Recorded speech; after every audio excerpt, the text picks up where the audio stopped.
اس وقت تو بالکل کلیئر تھی وہ والا معاملہ، بلکہ اس حدیث میں آتا ہے کہ وہ جب اولاد پیدا ہوئی تو واقعی اس کی شکل بھی اس کے ساتھ ملتی تھی جس کا یہ دعویٰ تھا، تو نبی علیہ السلام نے صرف ایک چیز اس میں ایڈ کر دی کہ جو وہ جو بچہ پیدا ہوا اس کی وہ جو یعنی آپ سمجھ لیں ماں لگتی تھی یا اس کی جو بہنیں لگتی تھی، ان کو کہا کہ تم نے اس سے پردہ کرنا ہے. یہ آپ نے اس میں ایک ویلیو ایڈیشن والا معاملہ اس اعتبار سے کر دیا. باقی آپ نے فرمایا کہ یہ اولاد اسی کی شمار ہوگی. تو شرعی مسئلہ یہ ہے کہ اگر کوئی اولاد یعنی آؤٹ آف ویڈ لاک بھی پیدا ہوئی ہے کسی عورت کی، تو وہ جس کی بیوی ہے نا اس کے بستر پہ جب پیدا ہوگی وہ اس کی اولاد شمار کی جائے گی. یہ پیٹ مسئلہ ہے. اس کے تحت وہ اولاد اب آپ کی ہے، وہ اس کی ولدیت بھی آپ کی لکھی جائے گی جنہوں نے یہ نہیں سوال کیا. لہذا ان کو ٹینشن لینے کی ضرورت نہیں ہے، اس معاملے کو آگے لے کے چلے. باقی ان باریکیوں میں پڑھنے کی ضرورت نہیں ہے. یہ خبر صحیح بھی ہو سکتی ہے، غلط بھی ہو سکتی ہے. اب اس کی تحقیق کرنے کی ضرورت نہیں ہے ڈی این اے ٹیسٹ کے ذریعے، کیونکہ ڈی این اے ٹیسٹ کے ذریعے باہر وہ انسانی کوشش ہے. صحیح رزلٹ بھی آ سکتے ہیں، غلط بھی آ سکتے ہیں. اگر صحیح بھی آ جائیں اس طرح کے جس طرح کہ آپ سمجھ رہے ہیں، تب بھی شرعی حکم ہم نے شریعت کو یہ فالو کرنا ہے کہ وہ آپ کی اولاد شمار ہوگی کیونکہ وہ آپ کے بستر پہ پیدا ہوئی ہے. اب آپ اس کی پرورش کریں اور اپنے معاملات کو اس طریقے سے آگے لے کے چلیں. یہاں پہ میں ایک اور بات بھی عرض کر دوں اسی سے ریلیٹڈ. صحیح بخاری اور صحیح مسلم میں حدیث ہے، نبی علیہ السلام نے فرمایا کہ جس شخص نے اپنے آپ کو کسی اور باپ کی طرف منسوب کیا خود سے اور وہ اس کی اولاد نہیں تھا، تو ایسے شخص کے اوپر جنت حرام ہے. وہ اپنے باپ کا نام نہیں بدل سکتا. بخاری اور مسلم دونوں میں ایک حدیث ہے. مسلم میں ذرا ڈیٹیل ہے کہ مولا علی علیہ السلام نے ایک صحیفہ نکالا اپنی تلوار کی نیام میں سے جس میں کچھ احکامات لکھے تھے. ان میں ایک یہ تھا کہ جو شخص اپنے باپ کا نام بدل دے اور اپنے آپ کو کسی اور باپ کی طرف منسوب کرے، اس پہ اللہ کی لعنت، اللہ کے فرشتوں کی لعنت اور تمام لعنت کرنے والوں کی لعنت، اور قیامت والے دن اللہ تعالیٰ نہ اس کا کوئی فرض قبول کرے گا نہ کوئی نفل قبول کیا کرے گا. والعیاذ باللہ. ایک اور حدیث ہے بخاری و مسلم میں کہ جس شخص نے اپنے آپ کو کسی غیر باپ کی طرف منسوب کیا اس نے کفر کیا. یہ ایک بہت اسٹرکٹ مسئلہ ہے. اس لیے آپ دیکھیں اسلام میں باپ کا نام ساتھ بولا جاتا ہے نا. یہ جو پبلک میں مشہور ہے نا قیامت والے دن ماں کے نام کے ساتھ بلایا جائے گا، بالکل جھوٹ ہے. صحیح بخاری میں امام بخاری نے باقاعدہ اس کے اوپر باب باندھا ہے کہ یہ متھ پبلک میں مشہور ہے. اور وہ حدیث لے کے آئے کہ جو خائن شخص ہے اس کے لیے قیامت والے دن ایک جھنڈا قائم کیا جائے گا اور کہا جائے گا یہ فلاں بن فلاں کا ہے. تو فلاں بن فلاں جب عرب میں کلچر میں کہا جاتا ہے تو باپ کی طرف منسوب ہوتا ہے. تو باپ کے نام سے ہی پکارا جائے گا قیامت والے دن. ان احادیث کی روشنی میں یہ خود ایک کبھی گناہ ہے، لیکن اس میں ایکسیپشن یہ ہے کہ جس کے بستر پہ اولاد پیدا ہو رہی ہے نا وہ باپ اس کا شمار کیا جائے گا. اور اس کے اوپر بھی ہمارے پاس ایک پریکٹیکل کیس موجود ہے بخاری اور مسلم دونوں کے اندر. سیدنا ابو بکرہ ایک صحابی، ایک لفظ ہے ابو بکر، وہ تو ہمارے خلیفہ اول ابو بکر صدیق رضی اللہ تعالیٰ عنہ علیہ السلام. ایک ابو بکرہ لفظ ہے،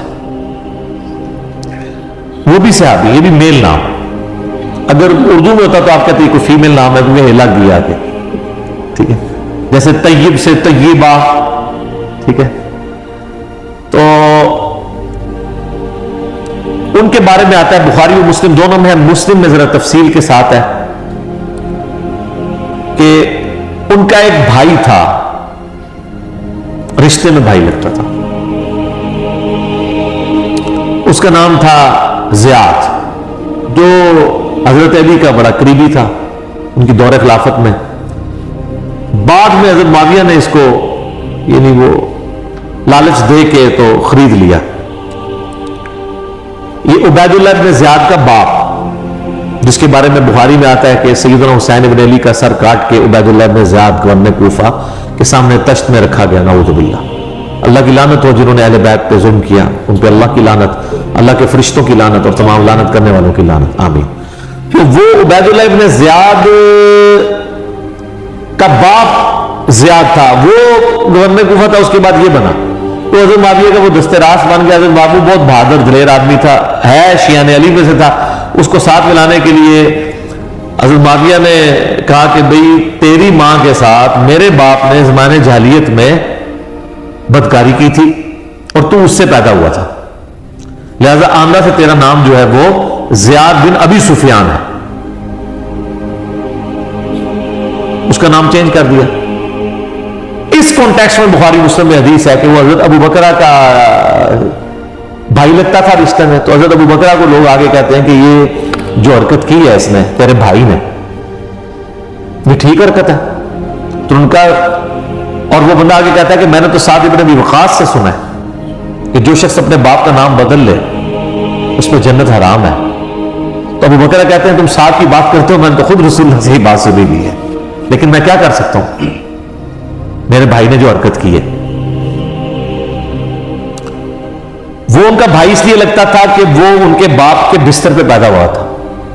تو سعد بن وقاص نے یہ حدیث بیان کیا نا کہ بچہ اس کا جس کے بستر پہ پیدا ہوا. اس طریقے سے اگر کوئی کسی کا کوئی آؤٹ آف ویڈ لاک تعلق تھا اور اس کی وجہ سے کوئی اولاد پیدا ہوگی تو اب وہ یہ نہیں ہے کہ جس نے وہ تعلق قائم کیا تو وہ اس کی اولاد شمار ہوگی. ابھی ایک سینسٹیو ٹاپک ہے، میں اس کو کنٹرول فاز میں ڈسکس کر رہا ہوں، یہ مطلب ضروری تھا.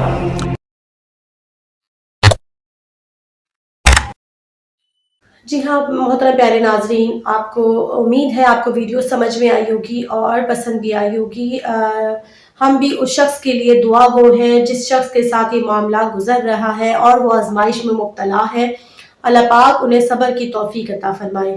اور اس ویڈیو سے آج ہمیں یہ بھی پتہ چلا ہے کہ جو لوگ اکثر آج کل منہ بولے باپ یا منہ بولے بھائی بنا لیتے ہیں تو ان کے لیے بھی کفر ہے اور لعنت فرمائی گئی ہے اس شخص پر جو اپنا باپ ہونے کے باوجود، اپنے باپ کا پتہ ہونے کے باوجود کہ میرے اصل والد یہ ہے، اور وہ اکثر معاملات ناراضگی میں چل پڑتے ہیں. تو یہ ہوتا ہے کہ ہم آپ کو اپنا باپ ہی نہیں مانتے، اکثر منہ چڑھ کر اولاد اپنے والدین سے کہہ رہی ہوتی ہے، اور جو انہیں سمجھ میں آ رہے ہوتے ہیں کیا خون کے رشتہ دار ہی کیوں نہ ہو انہیں اپنا والد سمجھنے لگتے ہیں اور کہتے ہیں کہ ہمارا آپ سے تعلق ختم ہے اور ان سے ہمارا تعلق ہے، یہ ہمارا باپ ہے، یہ ہمیں باپ جیسا پیار دیتا ہے، آپ سے ہمیں وہ پیار نہیں ملا. یہ سب بھی آج کل ہو رہا ہوتا ہے، لیکن اس کا بھی ہمیں جواب ملا ہے اس ویڈیو میں. اور بہت عبرتناک ویڈیو تھی. بہت افسوس ہوا ویڈیو سن کر کے ایسے بھی معاملات ہوتے ہیں اور ہو رہے ہیں. اور اس سے یہ بھی پتہ چلا کہ یہ صرف آج کل کی بات نہیں ہے، یہ زمانہ جاہلیت میں پہلے بھی ایسا ہوتا رہا ہے کہ زنا سے اولادیں پیدا ہوتی رہی ہیں. لیکن اس کا اصل جواب یہی ہے کہ جس کے بستر پہ اولاد پیدا ہوئی ہے، آزمائش اسی باپ کے لیے ہے، صلہ دینے والا ہمارے رب کی ذات ہے. انشاءاللہ اللہ تعالیٰ انہیں صبر بھی دیں گے اور انہیں اس کا صلہ بھی ضرور ملے گا. امید ہے آپ کو ویڈیو پسند آئی ہوگی. اگر آپ کو ویڈیو اچھی لگی ہے تو پلیز ویڈیو کو لائک ضرور کرے گا، چینل کو سبسکرائب کرے گا. ملتے ہیں ایک اور اچھی سی ویڈیو کے ساتھ. اللہ حافظ.